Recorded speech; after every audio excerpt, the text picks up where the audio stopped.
BNP এমন একটি রাজনৈতিক দল যেখান থেকে আমার রাজনৈতিক যাত্রা শুরু হয়েছিল। বিএনপি সেই রাজনৈতিক দল যে রাজনৈতিক দলের জন্য গত 17 বছর আমি মাঠে, ডিজিটাল মাঠে এবং মিডিয়াতে এবং সংসদে নিরবচ্ছিন্নভাবে কাজ করেছি। সুতরাং এই দলটির প্রতি আমার ভালোবাসা, এই দলটির আদর্শের প্রতি আমার শ্রদ্ধা অতীতে যেমন ছিল এখনো সেরকম আছে। দল একটি বৃহৎ সংগঠন। বাংলাদেশের সবচেয়ে বড় দল হচ্ছে এই মুহূর্তে বাংলাদেশ জাতীয়তাবাদী দল বিএনপি। সুতরাং এত বড় একটি সংগঠন 17 বছর পর নির্বাচনে অংশ নিতে যাচ্ছে। এই 17 বছর এই দলটির সঙ্গে অন্যান্য অনেকগুলো দলকে কাজ করতে হয়েছে, তারা কাজ করেছে একটা গণতান্ত্রিক সংগ্রামের যে দীর্ঘ লড়াই, এই লড়াইয়ে অন্যান্য দলগুলো বিএনপিকে সঙ্গে ছিল, বিএনপির নেতাকর্মীদের সঙ্গে ছিল এবং তারাও অনেকে মামলা হামলার শিকার হয়েছে। তো এই নির্বাচনটাকে ঘিরে যে শরিক দলগুলো বিএনপির সঙ্গে এত বছর ছিল তাদেরও কিছু প্রত্যাশা আছে। সেই প্রত্যাশা থেকেই কিন্তু অন্য শরিক যে দলগুলো তাদের কাউকে কাউকে বিএনপি আসন সমঝোতায় গেছে, আসন ছেড়ে দিয়েছে। এখন মানে ফরচুনেটলি ওর আনফরচুনেটলি আমার আসনটাও সেই শরিক আসনের মধ্যেই একটা, বাট আমার নিজের এলাকায় তো আমার একটা রাজনীতি আছে। 17 বছরের মধ্যে আমি 10 বছর এই এলাকায় কাজ করেছি। 1973 সালে আমার বাবা এই এলাকা থেকে স্বতন্ত্র নির্বাচিত হয়েছিল এবং সেই নির্বাচনটি আমার পরিবারের জন্য একটি দুঃখজনক ইতিহাস।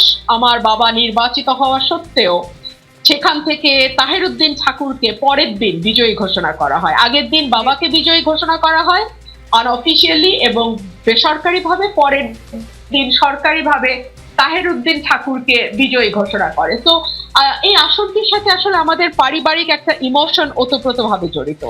এবং আমার আজকে যে অবস্থান, আমার আজকে যে অবস্থান সেটার পেছনে আমার এলাকার হাজার হাজার নেতাকর্মী শ্রম, ঘাম এবং তাদের যেই মানে অর্থ সেটাও কিন্তু তারা লগ্নি করেছে গত 10 বছর আমার পেছনে। তো আমি তো তাদেরকে ফেলে দিয়ে চলে যেতে পারি না। তারা যখন আমার কাছে এসে বলে আপা আমাদের একটাই চাওয়া, আপনাকে ইলেকশন করতেই হবে, তো আমার দলকে আমি যেমন ভালোবাসি আমার নেতাকর্মীদেরকেও আমি ভালোবাসি। সুতরাং আমার দলের নেতাকর্মীরা যখন আমাকে বলে আপনার স্বতন্ত্র মনোনয়নপত্র কিন্তু তারা কিনেছে, ভেরি ইন্টারেস্টিং, আমার মনোনয়নপত্র আমি কিনিনি, এই টাকা আমি দেইনি, তারা কিনেছে। তো তারা যখন এটা আমার জন্য কেনে আমি তো 10 বছর পরে তাদেরকে বলতে পারি না আই এম সরি। দেখুন আমার ইমোশন যদি নাই থাকতো তাহলে তো আর 17 বছর জীবন বাজি রেখে আমি লড়াই করতে পারতাম না, তাই না?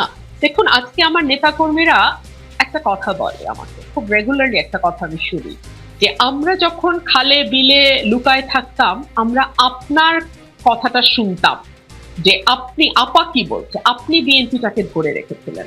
তো এত বড় একটা ঝুঁকি আমি নিয়েছি, যদি আমার ইমোশন কাজ না করতো, শুধু ক্যালকুলেশন কাজ করতো, তাহলে তো আমি অনেকের মতো বিদেশি ফোন নাম্বার নিতাম, ফোন বন্ধ রাখতাম, হয়তো অন্য কোনো দেশেও চলে যেতাম, বাট সেটা তো আমি করিনি। তো একটা ইমোশন না থাকলে আপনি রাজনীতিবিদ হতে পারবেন না। অনেকে বলে রাজনীতিতে ইমোশন কাজ করে না, আবেগ চলে না। আমি মনে করি আবেগ ছাড়া রাজনীতি হয় না। যদি আপনি আবেগ ছাড়া রাজনীতি করতে আসেন তাহলে আপনি ব্যবসা করতে বসেছেন।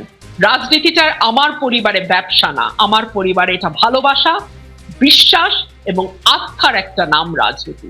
তো আমার পক্ষে আবেগ বাদ দিয়ে ব্যবসা করা সম্ভব না। উনি তো মাত্র দেশে এসছেন এবং আমি নিশ্চিত আমাদের ভারপ্রাপ্ত চেয়ারম্যান জনাব তারেক রহমান সাহেব উনি দীর্ঘ 17 বছর অত্যন্ত দক্ষতার সঙ্গে দূরে থেকেও দলকে ঐক্যবদ্ধ রেখেছেন, সংগঠিত রেখেছেন, দলের নেতাকর্মীদেরকে চাঙ্গা রেখেছেন। সুতরাং প্রত্যেকটা আসনের ব্যাপারেই নিশ্চয়ই ওনার সার্বিক তথ্য এবং খবর ওনার কাছে আছে। তারপরেও যদি উনি কোথাও বাধ্য হন জোটকে দিতে বা কোনো আসনে সমঝোতা করতে, সেটা আমাদেরকে মেনে নিতে হবে এবং সেটা আমরা বুঝতে হবে যে উনি নিশ্চয়ই বাধ্য হয়ে এটি করছেন। না দেখুন আমরা তো থেকে একটা বিষয় দেখেছি যে এনসিপি বলেন, তারপরে আপ পার্টি বলেন, কিংবা আপনি যদি আরেকটা যেটা তৈরি হয়েছে আপনার ইয়েদের, যেটা ফুয়াদ ব্যারিস্টার ফুয়াদদের যে পার্টিটা, হ্যাঁ, এই সবগুলোই কিন্তু এবি পার্টি। এই সবগুলোই কিন্তু জামাতের ছোট ছোট এক একটা মানে সফট জামাত, আরেকটু পরিশীলিত জামাত, আরেকটু মডার্ন জামাত, এইভাবেই তারা কাজ করেছে। তো আমি কিন্তু খুব একটা অবাক হইনি। আজকে আমি তাসনুভা জাভিনের একটা স্টেটাস পত্রিকায় এসছে, সেটা পড়ছিলাম। উনি এক ধরনের প্রতারিত বোধ করেছেন বলে আমার মনে হয়েছে। তো সেখান থেকে আমার ধারণা হয়েছে হয়তো হয়তো এনসিপির সকলেই এই বিষয়টির ব্যাপারে সম্যক অবগত ছিলেন, তেমনটি নাও হতে পারে। আর রাজনীতিতে তো আসলে অনেকেই বলেন শেষ কথা বলে কিছু নাই। তো আমরা তো দেখলাম যে শুধু এনসিপি জামাতই নয়, আমরা দেখলাম যে কর্নেল ওলি, যিনি একসময় বিএনপি ছেড়েছিলেন কারণ বিএনপি জামাতের সঙ্গে জোট করেছে, তিনিও কিন্তু আজকে জামাতের আমিরের সঙ্গে বসে মিটিং করেছেন এবং আমরা দেখলাম যে একটা জোটও বোধহয় হতে যাচ্ছে।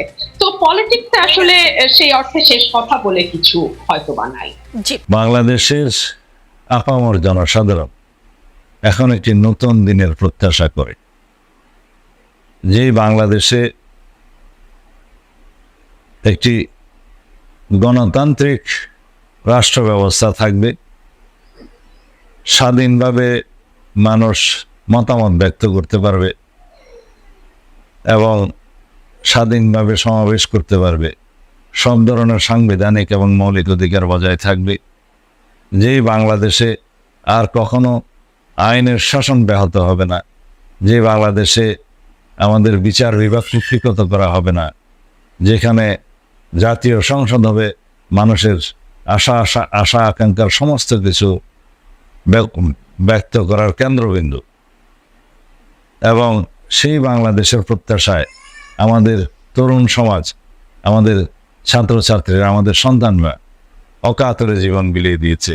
হাজার হাজার শহীদের রক্তের উপর দাঁড়িয়ে সেরকম একটি বাংলাদেশ বিনির্মাণের দায়িত্ব আমাদের সকলেরই, আমাদের সকল রাজনৈতিক দলের, সকল সামাজিক সাংস্কৃতিক সংগঠনের এবং বাংলাদেশের সমস্ত শক্তির, ব্যক্তির এবং জনগণের দায়িত্ব সেরকম একটি বাংলাদেশ, যে স্বপ্ন আমাদের শহীদরা দেখে গেছেন, সেই রকম একটি বাংলাদেশ প্রতিষ্ঠা করার এবং সেই বাংলাদেশ প্রতিষ্ঠার জন্য, গণতান্ত্রিক রাষ্ট্র ব্যবস্থা প্রতিষ্ঠার জন্য আমাদের বহু সংস্কার করতে হবে সমস্ত কাঠামোগুলোতে, সাংবিধানিক গণতান্ত্রিক প্রতিষ্ঠানগুলোতে। সেভাবে সংস্কারের মধ্য দিয়ে ইনশাল্লাহ আমরা পারব সেই স্বপ্নের দিন নিয়ে আসতে। আমাদের সকলের শ্রদ্ধার জায়গা বাংলাদেশের গণমানুষের নেত্রী, গণতন্ত্রের মা, সবচেয়ে বেশি নির্যাতিত এই দুঃশাসনে শেখ হাসিনার ফেসিবাদী সাম্রাজ্যের মধ্যে তিনি হলেন দেশনেত্রী বেগম খালেদা জিয়া। আমরা তার দ্রুত সুস্থতার জন্য যে রকম চিকিৎসার ওনার জন্য প্রয়োজন, সেরকম চিকিৎসার জন্য যেই দেশে যেভাবে চিকিৎসার সুযোগ নিতে হয় সেটা চিকিৎসকদের পরামর্শে অবশ্যই হবে। সেটা আমরা দ্রুততম সময়ে ব্যবস্থা করব ইনশাআল্লাহ। তিনি বাংলাদেশের মানুষের আস্থা এবং বিশ্বাসের প্রতীক, তিনি গণতন্ত্রের প্রতীক, তিনি স্বাধীনতার সার্বভৌমত্ব রক্ষার এই সংগ্রামে নিজেকে যেভাবে বিসর্জন দিয়েছেন, নিজেকে যেভাবে আপোষহীনভাবে যেভাবে তিনি আমাদেরকে শক্তি, সাহস এবং প্রেরণা জুগিয়েছেন, সেটা ইতিহাসে বিরল। আমাদের সম্মানিত ভারপ্রাপ্ত চেয়ারম্যান দেশনায়ক তারেক রহমান ফেসিবাদ বিরোধী আন্দোলনের প্রধানতম শক্তি, চালিকা শক্তি, তিনি এখন এই ফেসিবাদের রোশানালে পড়ে নির্বাসনে আছেন অনেক বছর যাবৎ। আমরা আশা করি বাংলাদেশের তার প্রত্যাবর্তন খুব শীঘ্রই হবে। তার আগে আমরা তার আগমনের জন্য এখানে সুষ্ঠু পরিবেশ সৃষ্টি করব ইনশাআল্লাহ। আমরা আশা করছি তিনি সেটা বিবেচনা করছেন যাতে দ্রুত ফিরে আসা যায়। অন্তর্বর্তীকালীন সরকারের প্রধান উপদেষ্টা এবং উপদেষ্টা মণ্ডলীগণ দিন রাত পরিশ্রম করে যাচ্ছেন এখানে গণমানুষের পক্ষে, বাংলাদেশের মানুষের পক্ষে আমাদের অনেক পরামর্শ দেওয়ার ছিল, আমরা দিয়েছি। তার মধ্যে অত্যন্ত গুরুত্বপূর্ণ হচ্ছে যে খুব সংক্ষিপ্ত সময়ের মধ্যে লাইসেন্সধারী এবং লাইসেন্সবিহীন অবৈধ অস্ত্র উদ্ধার করতে হবে, যাদেরকে বিগত সময়ে কোনো নীতিমালা না মেনে অস্ত্র দেয়া হয়েছে, তারা রাস্তায় সেই অস্ত্র নিয়ে মানুষের বুকে গুলি চালিয়েছে। আপনারা সবাই দেখেছেন। নাম্বার 1, প্রশাসনে যারা ফেসিবাদের দোষর হিসাবে এখনো বসে আছে, তাদেরকে অপসারণ করতে হবে এবং আইনের আওতায় আনতে হবে। স্থানীয় সরকার নির্বাচনের মাধ্যমে তথাকথিত একটি নির্বাচনের নাটক সাজিয়ে যাদেরকে এখনো পর্যন্ত উপজেলা পরিষদ, চেয়ারম্যান, ভাইস চেয়ারম্যান, পৌরসভা, সিটি কর্পোরেশনে বসিয়ে রাখা হয়েছে, তাদেরকে অপসারণ করতে হবে। গণতান্ত্রিক পরিবেশে পুনরায় নির্বাচন হবে যখন সময় হবে। আর এই প্রশাসনিক সংস্কার, বিচার বিভাগের সংস্কার এবং নির্বাচন কমিশনের সংস্কার সহ সর্বত্র, প্রশাসনের সর্বত্র, পুলিশ বিভাগের সংস্কার সহ কাজ চালু আছে। তবে এটা শুধুই রদ বদলি হচ্ছে, কিন্তু এই বদলি পদায়ন এগুলো সংস্কার হিসেবে মেনে নিলে ঠিক হবে না। এখানে আমাদেরকে অবশ্যই এমন একটি প্রশাসনিক, এমন একটি বিচার বিভাগীয়, এমন একটি কাঠামো সৃষ্টি করতে হবে সর্বত্র, যেটা একমাত্র কমিশন গঠনের মধ্য দিয়ে সেই সুপারিশগুলো আমাদের জন্য যথাযথ হবে।